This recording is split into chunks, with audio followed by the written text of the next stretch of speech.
அனைவருக்கும் வணக்கம். விதை நாம் விதைப்போம் சேனலுக்கு வரவேற்கும் நான் மேரி. இன்னைக்கு நான் பேச போற டாபிக் நாம் மறந்த பாரம்பரிய சிறுதானிய உணவு வகைகள். நான் ஏன் இந்த டாபிக்க பேசணும்னு நினைச்சேன்னா, இப்ப இருக்க ஜெனரேஷனுக்கு சிறுதானியம் பத்தியும் இன்னும் சொல்ல போனா அதோட பெயர் கூட தெரியறது இல்ல. இத பத்தி ஒரு அவேர்னஸ் கொடுக்கணும் தான் இந்த வீடியோ. நீங்க என்னைக்காவது யோசிச்சிருக்கீங்களா, இந்த ஹார்ட் அட்டாக், உயர் ரத்த அழுத்தம், உடல் எடை அதிகரிப்பு, கொலஸ்ட்ரால் இதெல்லாம் எதனால வருதுன்னு? இதெல்லாம் வருவதற்கு மிக முக்கிய காரணம் எதுனா மாறி வரும் உணவு பழக்க வழக்கம் தான். நம் முன்னோர்கள் நீண்ட காலமா ஆரோக்கியமா வாழ்ந்ததற்கு மிக முக்கிய காரணம் எதுனா அவர்கள் கடைபிடித்த உணவு பழக்க வழக்கம் தான். அதில் முக்கிய பங்கு வகிப்பது எதுனா இந்த சிறுதானியங்கள் தான். ஓகே, இந்த சிறுதானியம் பத்தியும் அதோட நன்மைகள் பத்தியும் பார்க்கலாம். ஃபர்ஸ்ட் பாயிண்ட், இந்த சிறுதானியங்கள் மொத்தம் 8 வகைகள் இருக்கு. அது என்னன்னா கம்பு, கேழ்வரகு, குதிரைவாளி, திணை, பனிவரகு, சோளம், சாமை, வரகு. செகண்ட் பாயிண்ட், சிறுதானியத்துக்கும் அரிசிக்கும் இருக்க டிஃபரன்ஸ் என்னன்னு பார்க்கலாம். சிறுதானியத்தை குறுகிய காலத்தில் விளையக்கூடிய புன்சை பயிர்னு சொல்லுவாங்க. இது விளைவதற்கு குறைவான தண்ணீர் போதுமானது.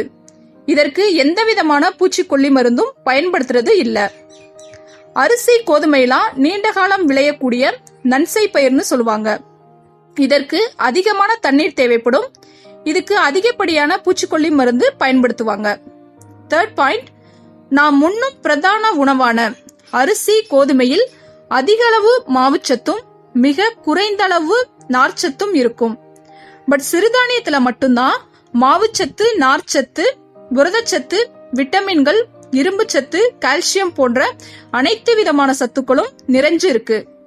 ஃபோர்த் பாயிண்ட், சிறுதானியத்தால் செய்யப்பட்ட உணவை குறைந்த அளவு சாப்பிட்டாலே நிறைவா சாப்பிட்ட மாதிரி இருக்கும். உடலுக்கு தேவையான ஊட்டச்சத்தும் கிடைக்கும். சோ வெயிட்ட கம்மி பண்ணணும்னு நினைக்கிறவங்க, சர்க்கரை நோய் இருக்கவங்க ஓட்ஸ் போன்ற உணவுகளை தவிர்த்து விட்டு சிறுதானியத்துக்கு முக்கியத்துவம் கொடுங்க. உங்க உடல் ஆரோக்கியமா இருக்கும். ஃபிஃப்த் பாயிண்ட், இந்த சிறுதானிய உணவை எப்படி பயன்படுத்தலாம்னு பார்க்கலாம். 3 வேளைக்கும் சிறுதானியங்கள் சாப்பிடுறது நல்லதில்ல. தினமும் 3 வேளை வீதம் வாரத்திற்கு 21 முறை சாப்பிடுறோம். அந்த 21 வேளைகளில் 12 வேளை சிறுதானியத்தால் செய்யப்பட்ட உணவை சாப்பிடலாம்னு உணவியல் வல்லுநர்கள் சொல்றாங்க. அதே மாதிரி ஏதாவது ஒரு சிறுதானியத்தை மட்டும் தொடர்ந்து பயன்படுத்தவும் கூடாது. சீரான இடைவெளியில் இந்த 8 வகையான சிறுதானியத்தையும் பயன்படுத்தணும். ஒரு நாள் காலை இல்ல மாலையில் சிறுதானியத்தால் செய்யப்பட்ட இட்லி, தோசை சாப்பிடலாம். மற்றொரு நாள் மதிய உணவில் அரிசிக்கு பதிலாக சிறுதானியத்தில் ஏதாவது ஒன்றை பயன்படுத்தலாம். சிறுதானியத்தை பயன்படுத்தி என்ன ரெசிபி பண்ண முடியும்னு யோசிப்பீங்க. பட் நிறைய டிஃப்ரெண்ட் ரெசிபி பண்ணலாம். அதெல்லாம் நான் இன்னொரு வீடியோல சொல்றேன்.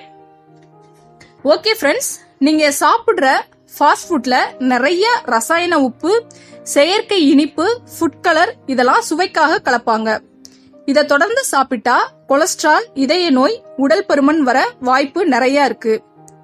ஓகே ஃப்ரெண்ட்ஸ், இனிமேல் இந்த ஃபாஸ்ட் ஃபுட்டை பாக்கெட்ல அடைச்சு விற்கிற உணவுப் பொருளை கம்மி பண்ணிட்டு நம்மளோட பாரம்பரியமான சிறுதானிய உணவை சீரான இடைவெளியில சாப்பிடுங்க. சோ உணவு பழக்க வழக்கத்தை மாத்துங்க, ஆரோக்கியமா இருங்க. உங்க வீட்ல இருக்க குழந்தைகளுக்கும் பாரம்பரியமிக்க உணவு பத்தியும் அதோட பெயரையும் சொல்லி கொடுங்க. ஓகே ஃப்ரெண்ட்ஸ், இந்த வீடியோ உங்களுக்கு பிடிச்சிருந்தா லைக் பண்ணுங்க, கமெண்ட் பண்ணுங்க. உங்க சர்க்கிள்ல இருக்க ஃப்ரெண்ட்ஸுக்கும் ஷேர் பண்ணிட்டு சிறுதானியத்தை பத்தி ஒரு அவேர்னஸ் கிரியேட் பண்ணுங்க. மறக்காம விதை நாம் விதைப்போம் சேனலுக்கு சப்ஸ்கிரைப் பண்ணிட்டு பக்கத்துல இருக்க பெல் ஐகானை கிளிக் பண்ணுங்க. இன்னொரு அவேர்னஸ் வீடியோல உங்களை மீட் பண்றேன். நன்றி, வணக்கம்.